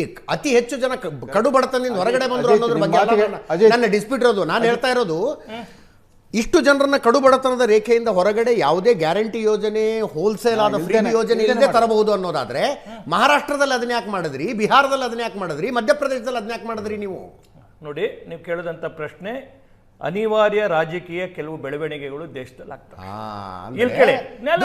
ನಮಗೂ ಗೆಲ್ಲೋದಕ್ಕಾಗಲ್ಲ, ದುಡ್ಡಾಗದೆ ಅಂತಲ್ಲ, ಸಬ್ಕಾ ಸಾಥ್ ಸಬ್ಕಾ ವಿಕಾಸ್, ನಾವು ಅಭಿವೃದ್ಧಿ ಎಲ್ಲ ಮಾಡಿದ್ರು ಕೂಡ ಫೈನಲಿ ದುಡ್ಡು ಹಾಕೋದು ನಮ್ಗೆ ಅನಿವಾರ್ಯ. ಸಬ್ಕಾ ಪ್ರಯಾಸ್ ಅಂತಕ್ಕಂಥದ್ದು ಏನು ನಾವು ಹೇಳಿರ್ತಕ್ಕಂಥದ್ದು, ಇವತ್ತು G-Ramಜಿದೆ ತಗೊಳ್ಳಿ, ಗ್ರಾಮೀಣ ವಿಕಾಸ್ ಭಾರತ್ ಇದನ್ನು ತಗೊಂಡಿದೆ, ಆಜೀವನ್ ಮಿಷನ್, ಗೊತ್ತಾಯ್ತಾನೆ? ಯಾವುದೆಲ್ಲವೂ ಈ ದೇಶದ ಒಳಗಡೆ 3rd ಜನರೇಷನ್ ಸುಧಾರಣೆಯನ್ನು ತರುವಂತ ಪ್ರತಿಯೊಂದನ್ನು ನಾವು ಬಿಟ್ಟಿಲ್ಲ. ನಾವು ನಿಮ್ಗೆ ಯಾವ್ದು ಬಿಟ್ಟಿದೀವಿ? ನಾವು ಇದನ್ನ ಪ್ರೆಸ್ ಮೀಟ್ ನಲ್ಲಿ ಮಾತಾಡ್ರಿ, ಇದು ಡಿಬೇಟ್, ಇದು ಡಿಬೇಟ್ ಅಂತಲ್ಲ. ಕೇಳ್ತಾ ಇರೋದೇನು ನೀವು ಹೇಳ್ತಾ ಇರೋದೇನು? ನೀವು ನಿಮ್ಮ ಆಡಳಿತದ ವೈಖರಿ ಅತ್ಯುತ್ತಮವಾಗಿದೆ, ಅತಿ ಹೆಚ್ಚು ಜನರನ್ನ ಕಡು ಬಡತನದಿಂದ ಹೊರಗಡೆ ತಂದಿದ್ದೀವಿ ಅನ್ನೋದಾದ್ರೆ, ಆ ಆಡಳಿತ ವೈಖರಿಯನ್ನು ಮಹಾರಾಷ್ಟ್ರದಲ್ಲಿ ಮಾಡಬೇಕಾಗಿತ್ತು, ಮಧ್ಯಪ್ರದೇಶದಲ್ಲಿ ಮಾಡಬೇಕಾಗಿತ್ತು, ಬಿಹಾರದಲ್ಲಿ ಮಾಡಬೇಕಾಗಿತ್ತು. 2014ರಿಂದ 2024ರವರೆಗೆ ಎಲ್ಲೆಲ್ಲಿ ಪ್ರಧಾನಮಂತ್ರಿಗಳು ಹೋಗಿ ಭಾಷಣ ಮಾಡಿದ್ರು, ವಿಪಕ್ಷಗಳು ಇದನ್ನ ಅನೌನ್ಸ್ ಮಾಡಿದ್ರು. ರೇವಡಿ ಕಲ್ಚರ್ ಅಂತ ಹೇಳ್ತಾ ಹೋದ್ರಿ. Party with difference. ಪ್ರಧಾನಮಂತ್ರಿಗಳು ಯಾವುದೇ ಕಾರಣಕ್ಕೂ ಇದನ್ನ ನಾನು ಕೊಡಲ್ಲ ಅಂತಕ್ಕಂಥದ್ದನ್ನು ಹೇಳಿದರು. 2024ರ ನಂತರ ಏನಾಯ್ತು ನಿಮಗೆ? ಏಕಾಏಕಿ ಚುನಾವಣೆಗಳ ಮೇಲೆ ಚುನಾವಣೆಗಳನ್ನು ಗೆಲ್ತಾ ಇದ್ದೀರಿ. ಎದ್ರ ಮೇಲೆ ಗೆಲ್ತಾ ಇದ್ದೀರಿ? ಗ್ಯಾರಂಟಿಗಳ ಮೇಲೆ ಗೆಲ್ತಾ ಇದ್ದೀರಿ. ನೀವು 70 ವರ್ಷದ ಆಡಳಿತ ಅಂದ್ಬಿಡಿ, ಅದರಲ್ಲಿ 20 ವರ್ಷದ ಆಡಳಿತ ವಿಪಕ್ಷಗಳದ್ದು ಇತ್ತು, ನಂಬರ್ 1. ನಂಬರ್ 2, 10 ವರ್ಷ ನಿಮಗದು ಬೇಕಾಗಿರದೇ ಇರೋದು. ಈಗ ಅದ್ರ ಮೇಲೆ ಬೇರೆ ಯಾವುದದ್ದು, ಈಗ ಮಹಾರಾಷ್ಟ್ರದಲ್ಲಿ ನನಗೆ ಹೇಳಿ ಒಂದೊಂದು ಸಿಂಪಲ್ ಕಾರಣ ಹೇಳಿ. ಮೇದಲ್ಲಿ ನಡೆದ ಚುನಾವಣೆಯಲ್ಲಿ ಮಹಾವಿಕಾಸ್ ಅಘಾಡಿ ಗೆಲ್ಲುತ್ತೆ. ಅಕ್ಟೋಬರ್ನಲ್ಲಿ ನಡೆಯೋದು ಚುನಾವಣೆಯಲ್ಲಿ ನೀವು ಭರ್ಜರಿ ಬಹುಮತದಿಂದ ಗೆಲ್ತೀರಿ. ಮಧ್ಯಪ್ರದೇಶದಲ್ಲಿ ಆಂಟಿ ಇನ್ಕಂಬನ್ಸಿ ಎಲ್ಲರೂ ಮಾತಾಡ್ತಾ ಇದ್ದಾಗ ಲಾಡ್ಕಿ ಬಹನ್ ಅಂತೀರಿ, ಗೆದ್ದು ಬರ್ತೀರಿ. ಬಿಹಾರದಲ್ಲಿ ಚುನಾವಣೆಗೆ 1 ತಿಂಗಳಿದ್ದಾಗ 4 ವರ್ಷ 11 ತಿಂಗಳು ನಿಮಗೆ ಯಾವುದೂ ನೆನಪಾಗಲಿಲ್ಲ. 1 ತಿಂಗಳಿದ್ದಾಗ 10,000 ಏನದು? ಅಲ್ಲ ನೋಡಿ, That's okay, bribe. ನಾನು ಉತ್ತರ ಕೊಡ್ತೀನಿ ನಿಮ್ಗೆ. ಅಲ್ಲಲ್ಲ, ನೀವು ಕೇಳಿದ್ರಲ್ಲ. ಸರ್, ನಾನು ಪ್ರಶ್ನೆ ಮುಗಿಸ್ತೀನಿ. Brijesh Bribe on papers. Brijesh Kalappa ಅವರ ಅಭಿಪ್ರಾಯ ಬೇರೆ ಇರಬಹುದು. ನನ್ನ ಅಭಿಪ್ರಾಯ ಏನು ಗೊತ್ತಾ, ಚುನಾವಣೆಗೆ ಮುಂಚೆ 1 ತಿಂಗಳಿದ್ದಾಗ ನೀವು ಯಾವುದೇ ಪಾರ್ಟಿ ಕೊಡ್ರಿ, it's bribing a voter. Election commission should actually act. It's a bribing. ಏನ್ ಮಾಡಿದ್ರಿ ಬಿಹಾರದಲ್ಲಿ? ನೋಡಿ, ಬಡವರ ಒಂದು ಒಂದು ರಾಜಕೀಯ ಪಾರ್ಟಿ ಅಂತಕ್ಕಂಥದ್ದು ಗೊತ್ತಾಯ್ತಾನೆ. ಅದನ್ನ ಹೇಳಿ. ಅಲ್ಲ, ಹೇಳ್ತಾ ಇದ್ದೀನಿ ಅದನ್ನೇ. ಒಂದು ರಾಜಕೀಯ ಪಾರ್ಟಿಯಾಗಿ ಅನಿವಾರ್ಯತೆ ಒಂದು ಅಂತ. ಚುನಾವಣೆ ಅಂತಕ್ಕಂಥದ್ದು ಒಂದು ರಾಜಕೀಯ ಪಾರ್ಟಿಗೆ ಗೆಲುವೇ ಮುಖ್ಯ ಆಗಿರ್ತಕ್ಕಂಥದ್ದು. ಒಂದು ವಿಷಯ 25 ಕೋಟಿ ಬಡವರನ್ನ ನೀವು ಬಡತನದಿಂದ ಮೇಲಕ್ಕೆ ತಂದ್ರೆ ಯಾಕೆ ಪ್ರಧಾನಮಂತ್ರಿ ಗರೀಬ್ ಕಲ್ಯಾಣ ಅನ್ನ ಯೋಜನಾದಲ್ಲಿ ಇನ್ನೂ 80 ಕೋಟಿ ಜನಕ್ಕೆ ನೀವು ಫ್ರೀ ಆಗಿ ಕೊಡ್ತಾ ಇದ್ರಿ, ಫ್ರೀ ಅಕ್ಕಿ ಕೊಡ್ತಾ ಇದ್ರಿ. ಒಂದೇ ಒಂದು ಮಾಹಿತಿ ಯಾವ ಸತ್ಯ ಅಂತಂದ್ರೆ, ಯೂನಿವರ್ಸಲ್ ಅಕ್ಸೆಪ್ಟೆಡ್ ಫ್ಯಾಕ್ಟ್ ಯಾವ್ದಂದ್ರೆ 1991 ಜುಲೈ 24ಕ್ಕೆ ಮನಮೋಹನ್ ಸಿಂಗ್ ಅವರು ಮೊದಲನೇ ಬಜೆಟ್ ಮಂಡಿಸಿದಾಗ ಭಾರತದಲ್ಲಿ ವಿದ್ಯಾವಂತ ಮಧ್ಯಮ ವರ್ಗ ಜನಸಂಖ್ಯೆ 18 ಕೋಟಿ ಇತ್ತು. ಅವರು ಪ್ರಧಾನಮಂತ್ರಿ ಪದವಿಯಿಂದ ಕೆಳಗಿಳಿದಾಗ 2014ರಲ್ಲಿ 36 ಕೋಟಿ ಆಗಿತ್ತು. 36 ಕೋಟಿ ವಿದ್ಯಾವಂತ ಮಧ್ಯಮ ವರ್ಗದವರು ಅಂತಂದ್ರೆ ಅಮೆರಿಕ ಸಂಯುಕ್ತ ಸಂಸ್ಥಾನದ ಒಟ್ಟು ಜನಸಂಖ್ಯೆಗಿಂತ ಜಾಸ್ತಿ. ಹಂಗಾಗಿ ಟ್ರಂಪ್ ಇವತ್ತು ನಮ್ಮ ಮೇಲೆ ಏನು ತಾರೀಫ್ ಮಾಡಿದ್ರು ಕೂಡ ಭಾರತದಂತ ದೊಡ್ಡ ಮಾರುಕಟ್ಟೆ ಎಲ್ಲೂ ಸಿಗಲ್ಲ. 34 ಅಂತ ಈಗಾಗಲೇ 40 ಕೋಟಿ ಇರ್ಬೋದು. 40 ಕೋಟಿ ಜನ ನಿಮ್ಮ ಆರ್ಥಿಕ ನೀತಿ ಏನು ಅಂತ ಪ್ರಶ್ನೆ ಇರೋದು ಇಷ್ಟೇ. ನಿಮ್ಮ ಆಕ್ಚುಲಿ ಏನು ನಿಮ್ದು ಆರ್ಥಿಕ ಏನಿದೆ ನೋಡಿ, ಎಕ್ಸ್ಕ್ಲೂಸಿವ್. ನನಗನ್ಸುತ್ತೆ ಕಾಂಗ್ರೆಸ್ಗೂ ಬಿಜೆಪಿಗೂ ಆರ್ಥಿಕ ರೀತಿಯಲ್ಲಿ ಏನೂ ವ್ಯತ್ಯಾಸ ಅಲ್ಲ, ಅದು ನಿಮ್ಮ ಅಭಿಪ್ರಾಯ ಇರ್ಬೋದು ಪ್ರಶಾಂತ್ ನನ್ನ ಅವರೇ. ಅಭಿಪ್ರಾಯ. ನಾವು ನಾನೇ ಹೇಳ್ತೀನಿ. ನಿಮ್ಮ ಅಭಿಪ್ರಾಯ ಅಲ್ಲಲ್ಲ, ನಮ್ಮ ಅಭಿಪ್ರಾಯ ಅಲ್ಲ, ನಿಮ್ಮ ಅಭಿಪ್ರಾಯಕ್ಕೆ ಸ್ವಾತಂತ್ರ್ಯ ಇದೆ, ನನಗೇನು ಅದಕ್ಕೆ ಅಪತ್ತಿ ಇಲ್ಲ. ಆದ್ರೆ ಇಲ್ಲಿ ಪ್ರಶ್ನೆ ಇರ್ತಕ್ಕಂಥದ್ದು, ಅಜಿತ್ ಸರ್ ಮತ್ತೆ ರವೀಂದ್ರ ನೀವು ಇಬ್ರು ಹೇಳಿರ್ತಕ್ಕಂಥದ್ದು ಏನು ಅಂಶ ಇದೆ, ಏನು 25 ಕೋಟಿ ದಾಟ್ತಿದ್ದೇವೆ ಅಂತೇಳಿ, ಅದಕ್ಕೆ ಆದಂಥ ದೇಶದ ಅಧ್ಯಯನ ಅದಕ್ಕೆ ತಕ್ಕಂಥ ಎಲ್ಲ ತಾಂತ್ರಿಕತೆ ಬೆಂಬಲವಾಗಿ ಅದಕ್ಕೆ ಹೇಳಿರ್ತಕ್ಕಂಥದ್ದು.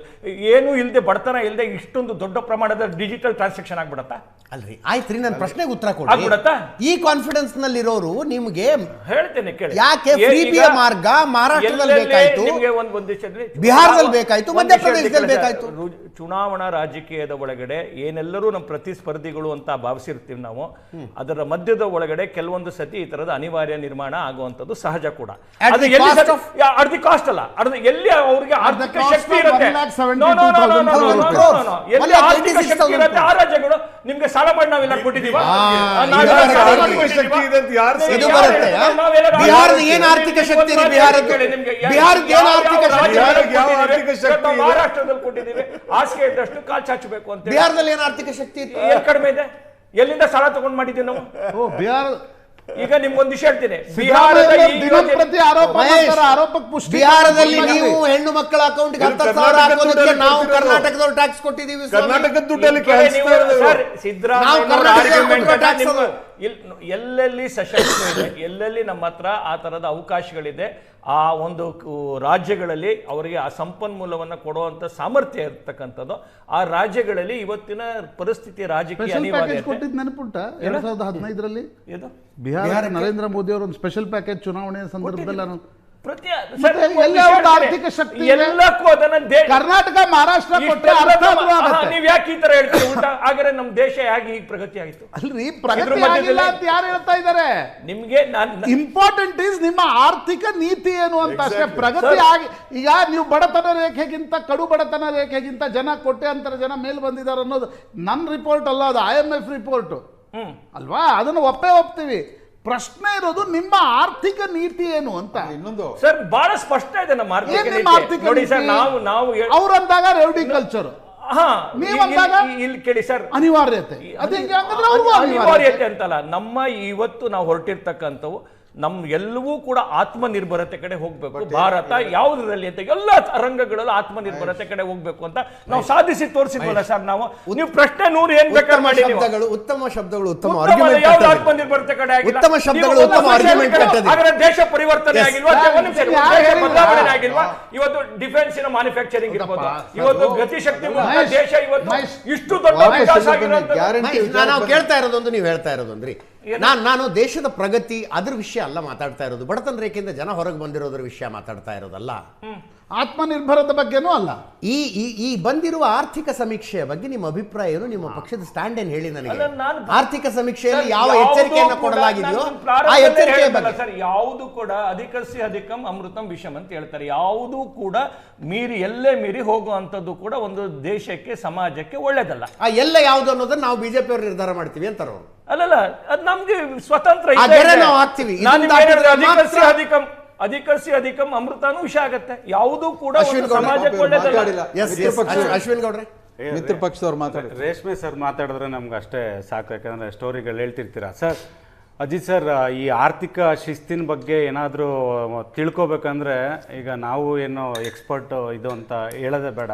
ಒಂದು ಶಾಸಕರ ಜೊತೆ ಅವರ ಪ್ರವಾಸದ ದಿನಗಳಿರುತ್ತಲ್ಲ ಸರ್, ಒಂದು ದಿನ ವಾರಕ್ಕೊಮ್ಮೆನೋ ಇಲ್ಲ ತಿಂಗಳಿಗೊಮ್ಮೆ ಒಂದು ಶಾಸಕರ ಜೊತೆ ಹೋದರೆ ಬೆಳಗ್ಗಿಂದ ಸಂಜೆವರೆಗೆ ಏನಿಲ್ಲ ಅಂದರೆ ಒಂದು 20-25 ಹಳ್ಳಿ ಕವರ್ ಮಾಡ್ತಾರೆ. ಗೊತ್ತಾಗೋಗುತ್ತೆ ನಮ್ಮ ರಾಜ್ಯದ ಆರ್ಥಿಕ ಶಿಸ್ತುಗಳು ಹೇಗೆ ಕಾಪಾಡಬೇಕು, ಹೇಗಿರಬೇಕು ಅಂತ ಅವ್ರಗಳ ಜೊತೆ ಹೋದರೆ. ವೆಸ್ಟರ್ನ್ ಕಂಟ್ರೀಸ್ಗಳಲ್ಲೂ ಫ್ರೀ ಎಜುಕೇಷನ್ ಇದೆ, ಫ್ರೀ ಹೆಲ್ತ್ ಕೇರ್ ಇದೆ. ಅದಕ್ಕಿಂತ ಮುಂಚೆನೇ ನಮ್ಮ ಭಾರತ ದೇಶದಲ್ಲೂ ಇದೆ. ಕರ್ನಾಟಕದಲ್ಲಿ ಇವಾಗಲೂ ಸರ್ ಎಜುಕೇಷನ್ ಸಿಸ್ಟಮ್ ಹಳ್ಳಿಗಳಿಗೆ ಹೋದಾಗ ನಿಜವಾಗ್ಲೂ ಗೊತ್ತಾಗುತ್ತೆ. ನಮ್ಮಲ್ಲಿ 1ನೇ ತರಗತಿಯಿಂದ PhD ವರೆಗೂ ಫ್ರೀ ಎಜುಕೇಷನ್ ಇದೆ. ಕ್ವಾಲಿಟಿ ಇಲ್ಲ, ಕ್ವಾಂಟಿಟಿ ಬಗ್ಗೆ ಥಿಂಕ್ ಮಾಡ್ತಿದ್ದೀವಿ.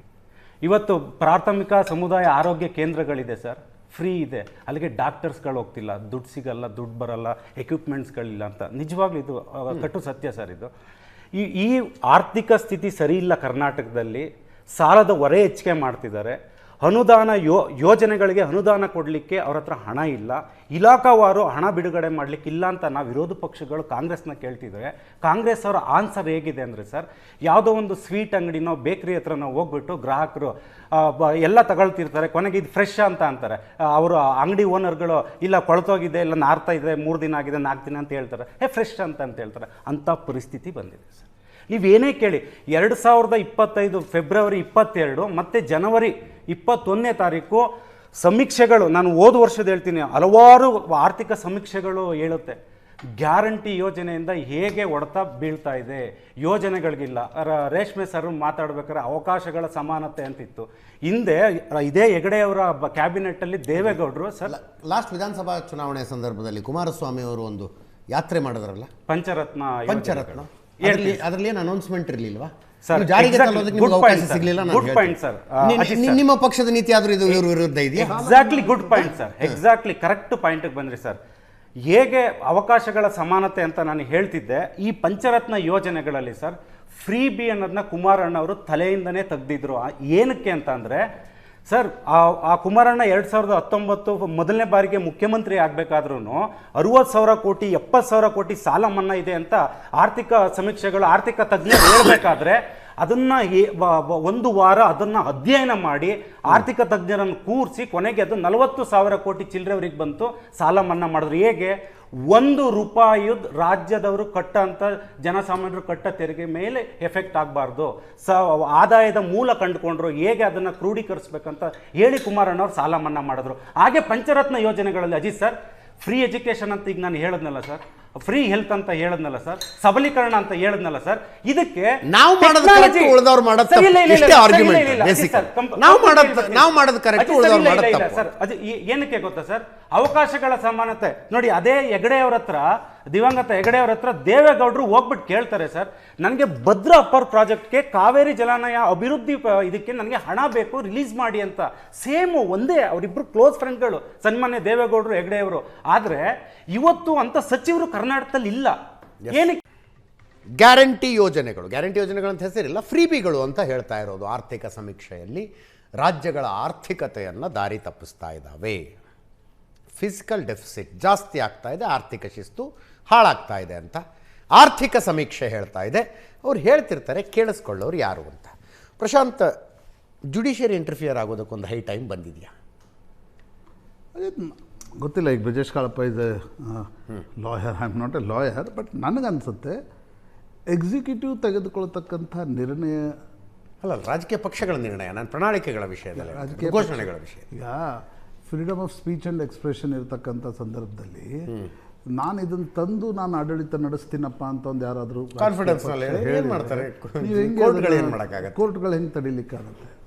It's end of the day duty of the executive and legislator to handle this finances. ಅಲ್ವಾ? ಇಲ್ಲಿ ಪ್ರಶ್ನೆ ಎಲ್ಲಿ ಬಂದಿದೆ ಈಗ, ನೀವು ಎಲ್ರಿಗೂ ಕೊಡ್ತಾ ಇದ್ದೀರಿ, ಈಗ ಸಾರ್ವತ್ರಿಕವಾಗಿ ಇದನ್ನು ಕೊಡ್ತಕ್ಕಂಥ ಫಾರ್ ಎಕ್ಸಾಂಪಲ್ ನಾನು ಹೇಳ್ತೀನಿ, ಈಗ ಅನ್ನಭಾಗ್ಯದ ಬಗ್ಗೆ ತಾತ್ವಿಕವಾಗಿ ಕೆಲವರು ವಿರೋಧ ಮಾಡಿದರು. ಎಸ್ ಎಲ್ ಭೈರಪ್ಪನವರೇ ವಿರೋಧ ಮಾಡಿದರು, ಬಟ್ ಈಗ ವಿರೋಧ ಮಾಡಿದರು, ನನ್ನ ನೆನಪಿದವರು ಒಂದು ಆರ್ಟಿಕಲ್ ಬರೆದಿದ್ರು. ಅನ್ನಭಾಗ್ಯ ಇದೊಂದು ಅವಶ್ಯಕತೆ ಅಂತಕ್ಕಂಥದ್ದನ್ನು ಅನೇಕ ಬಾರಿ ನಾವು ಗ್ರಾಮೀಣ ಕ್ಷೇತ್ರಗಳಲ್ಲಿ ಶಹರದ ಹತ್ತಿರ ಓಡಾಡಿದಾಗ ಅರ್ಥ ಆಗುತ್ತೆ. ಅದರ ದುರುಪಯೋಗ ಆಗ್ತಾ ಇದೆ ಅಂತ ಅದರ ಇನ್ನೊಂದು ಬದಿಯೂ ಇದೆ. ತೆಗೆದುಕೊಂಡು ಬಂದು ಒಂದು ರಿಕ್ಷಾದಲ್ಲಿ ಓಡಾಡ್ತಾ ಇರ್ತಾರೆ, ಅವ್ರು ಮಾರಾಟ ಮಾಡ್ತಾರೆ, ಅದೊಂದು ಬದಿ ಇದೆ. ಪ್ರಶ್ನೆ ಕೊಡಬಾರ್ದು ಅಂತಕ್ಕಂಥದ್ದಲ್ಲ, ಸರಿಯಾದ ವ್ಯಕ್ತಿಗಳಿಗೆ ಅರ್ಹರಿಗೆ ಗುರುತಿಸಿ ಕೊಡಬೇಕು ಅಂತಕ್ಕಂಥದ್ದು ಪ್ರಶ್ನೆ. ಇವತ್ತು ಎಕನಾಮಿಕ್ ಸರ್ವೆ ಕೂಡ ಎಲ್ಲೂ ನೀವೇನು ಯಾಕೆ ಕೊಟ್ರಿ ಅಂತಕ್ಕಂಥದ್ದನ್ನು ಹೇಳ್ತಾ ಇಲ್ಲ, ಸರಿಯಾದ ಅರ್ಹ ವ್ಯಕ್ತಿಗಳನ್ನು ಗುರುತಿಸಿ ಕೊಡಿ. ಈಗ ಫಾರ್ ಎಕ್ಸಾಂಪಲ್ ಗೃಹಲಕ್ಷ್ಮಿ 2,000 ರೂಪಾಯಿ ಕೊಡ್ತಾ ಇದ್ದಾರೆ, ಸರಿಯಾಗಿ ಕೊಡೋದಕ್ಕೆ ಯಾರದೇನು ಅಭ್ಯಂತರ ಇಲ್ಲ. ಪ್ರಶ್ನೆ ಎಲ್ಲಿ ಬರುತ್ತೆ ನನಗೆ, ಅಂದರೆ ಬ್ರಿಜೇಶ್ ಕಾಳಪ್ಪ ಅದನ್ನೂ ಬೇಡ ಅಂತಾರೆ, ಬಟ್ ನನಗೆ ಇರತಕ್ಕಂಥ ಪ್ರಶ್ನೆ, ಟ್ಯಾಕ್ಸ್ ಕಟ್ತಕ್ಕಂಥ ಮಹಿಳೆಯರಿಗೆ ಯಾಕೆ 2,000 ರೂಪಾಯಿ ಕೊಡ್ತೀರಿ? ಓಟ್ಗೋಸ್ಕರ ಕೊಡ್ತೀರಾ? ಕೊಡಬೇಡಿ. ನಂಬರ್ 1. ಗೃಹ ಜ್ಯೋತಿ, ನನಗೆ ಆಶ್ಚರ್ಯ ಆಗುತ್ತೆ, ದೊಡ್ಡ ದೊಡ್ಡ ಅಪಾರ್ಟ್ಮೆಂಟ್ಗಳಲ್ಲಿ ಆ ತೆಗೆದುಕೊಳ್ಳೋರ್ಗೂ ನಾಚಿಕೆ ಇಲ್ಲ, 1.5 ಕೋಟಿ ಫ್ಲಾಟ್ ಇರುತ್ತೆ, 2,000 ರೂಪಾಯಿ ಕರೆಂಟ್ ಬಿಲ್ ಕಟ್ಟಲ್ಲ ಅವರು. 1.5 ಕೋಟಿ ಹಿಂದೆ ಆಯ್ತು ಸರ್, 3 ಕೋಟಿ ಫ್ಲಾಟ್ ಅವರು ಇವತ್ತು ಸತ್ಯ ಅವರು ಎಲೆಕ್ಟ್ರಿಕ್ ಬಿಲ್ ನ ಫ್ರೀ ಮಾಡ್ತಾರೆ ಅಂದ್ರೆ ಅರ್ಥ ಏನು? ಇದನ್ನ ಮಾಡಬೇಕು. ಈಗ ಫಾರ್ ಎಕ್ಸಾಂಪಲ್ BPL, ಈಗ ಬಿಜೆಪಿ ಸರ್ಕಾರ ಇದ್ದಾಗ ಶೋಭಾ ಕರಂದ್ಲಾಜೆ ಅವ್ರದ್ದು ಒಂದು ಫೇಮಸ್ ಸ್ಟೇಟ್ಮೆಂಟ್ ಇತ್ತು, BPL ಕಾರ್ಡ್ಗಳನ್ನು ಗುರುತಿಸ್ಲಿಕ್ಕೆ ಸಾಧ್ಯ ಆಗಲ್ಲ, ಬೋಗಸ್ ಕಾರ್ಡ್ಗಳನ್ನು ಗುರುತಿಸ್.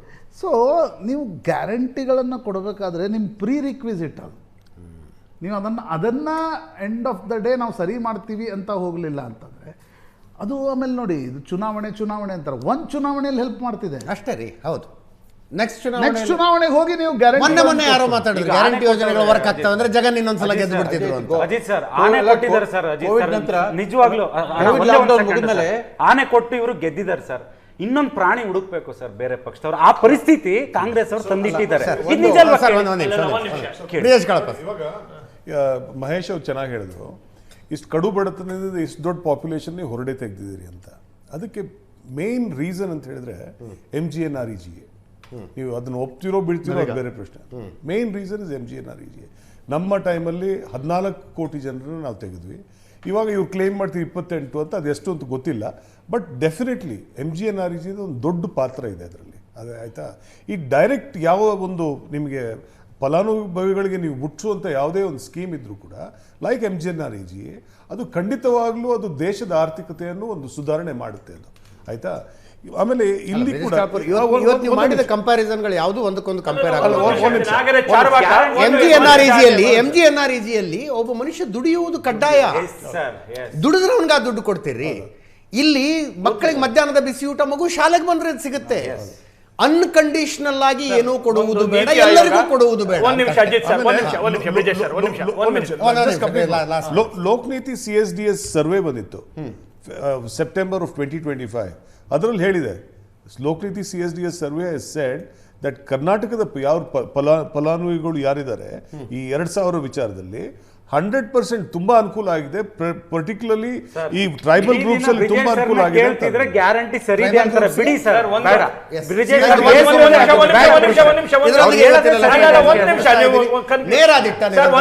ನೋಡ್ತಾ ಇರಿ ಏಷ್ಯಾನೆಟ್ ಸುವರ್ಣ ನ್ಯೂಸ್.